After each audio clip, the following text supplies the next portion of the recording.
How to fix TP-Link router no internet access. Hello guys and welcome back to the channel. In this video, I'm going to show you how you can fix a TP-Link router showing no internet access. So let's get started. First, take a look at the indicator lights on your router. These lights give you important clues about what's happening. You should see a power light, an internet light, and lights for wired or wireless connections.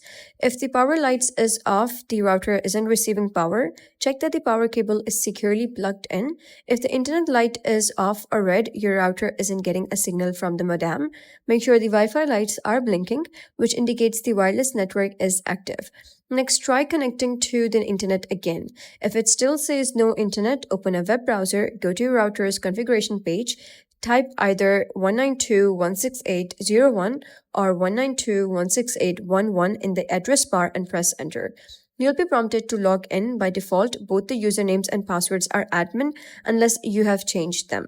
Once logged in, navigate to the network or WAN section. Check that your connection type is correct.